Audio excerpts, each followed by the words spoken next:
Alright Wayne, you wanted another one, here it is. Alright mate, so here we are, look. Behind me, we are at Radstock is behind me. We have Froome behind me that way. Where's the track? There's a bit of the track there. Look. We're at, what are we doing? We're at 6 mile 48 chain on the old FNS line. Shame it ain't working, but there you go. Anyway, what this is about yesterday, you know, what happened, and I've seen everyone's messages, and I feel quite touched. You know, some of them, most of them, 99% of them were positive, nice. You know, trust the Jones boys to get not quite right, innit? But it was good. Right? So this is what I'm doing. I can't be asked to reply to them all because there's loads going on that. So I just thought if I do this, it's quicker, it's easier for me, and it gets the point across a wee bit better, doesn't it? I reckon. Anyway, yesterday, what a day that was. So I wake up at I wake up at 5.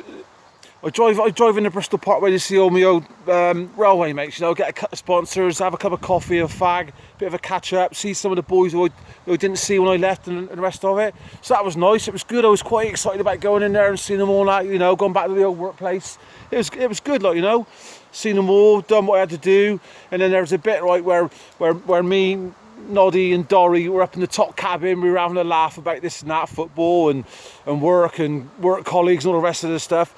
And it got brought up about this this prank phone call we had last year, yeah, from Gavin Thomas, yeah, yes, you Gavin, yeah, good. It was he done me a peach, and with that, Gavin works for Network Rail. I didn't know him at the time, so when he made that call, I didn't recognise his voice. That's how come he got me so good. So nice one, Gav. So anyway, we were having a chat, right, and then Steve Darton said, he touches it, brings it up about about this crank call and that. Of course, we're all having a laugh, and there's me sat in this nice leather chair, laughing my head off, thinking, you know, just laughing. And then probably at the exact moment, or thereabouts, those geezers are up there ripping it all apart.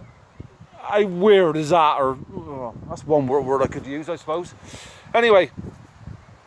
So that's all done and dusted. So, you know, it's good. I leave there, pop up, see me mum, quick cup of coffee. I haven't seen her for a while, so we have a bit of a chat and a bit of a catch up. So that's all good. Pop down Norton, down the bank. I've got to pay a little bit more off on my holiday in the travel agents. In the travel agents, text message goes off, phone goes off, text message. I think, oh shit, that's work. They want me to come in again early. So I look at it, and I haven't paid my holiday yet, and I look at it and I got a message from Gail, a friend who does a bit of dog walking up on that bit of land, and he said, "Oh, there's two blokes there in a white van tearing it all down." I think, oh my god! And then within seconds, it's all I can feel is the rage, and I'm thinking, oh my god, I got to get out there as quick as I can. So I got to pay off this little bit of my holiday, get in the car, I'm driving at the Hayden as fast, like a lunatic, as fast as I can. It's just like ridiculous how I was driving, to be honest. It's pathetic looking back on it, but at the time it seemed like the right thing to do. Anyway, I get out there.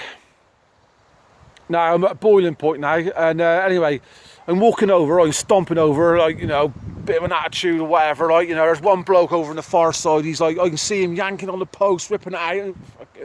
Anyway, there's another geezer in the van, he's like in between us. You can see him coming over, you can probably see the intent or whatever, you probably see the steam coming out of my ears. Anyway, he gets out the driver's side, walks round, and gets out a hammer. I think, well, I couldn't give a shit at a minute what he's going to do with a hammer. I don't really care. If he wants to, I will, you know. I was that crazy, and I was effing it and blinding it and giving it the big un, because I wasn't in control of it at that moment in time, you know. And anyway, we had words, and he whips out his phone. You know, he's got his Google Maps on. He got, you know, he's showing the aerial pictures of the land and all this, that, and the other. And he's flicking through. He's showing me some like paperwork, like the price of the land, you know, bits and bobs. I'm not really taking too much in at this moment in time, because I'm just livid, you know. So come on, this way. Come on. Anyway, yeah, so like I say, I'm not a happy bunny then at this moment in time, so we sort of like calmed down after a while, like, you know, I've sort of like seen that they're just doing their jobs, and you know, so that's what it is. That's how it's sort of like finished. You know, I didn't do simple things like take the materials and shit like that. You know, I should have done things so much differently. But I say I went through so many emotions yesterday with the like little bit of excitement, the laughter, and you know, with my workmates, and then seeing me mum, not seen her for ages, and then going up there, and it was just like anger, rage, frustration, yeah, joy, laughter. I had all that within about fucking, I don't know, 3 hours, something daft like that. So, you know, and it was a tough day yesterday, and back there is one of my favourite spots. And when I wrote what I wrote yesterday on my phone and posted that, you know, I actually, for a couple of seconds, I did. I shed a tear. I'm not ashamed to say that. I couldn't give a shit at this moment in time, but I did yesterday.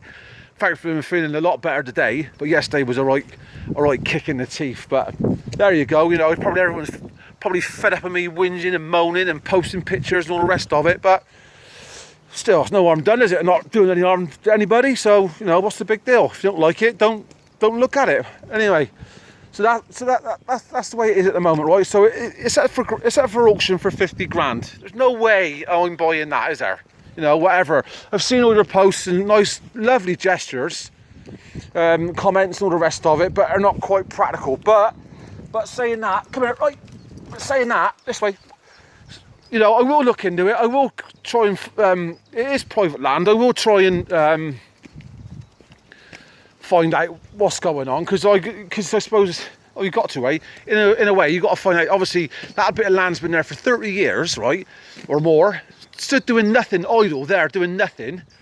And then within a few months of me doing what I've done, it's down. So obviously someone said something to somebody, so that's where I feel a little bit stitched up, you know, like.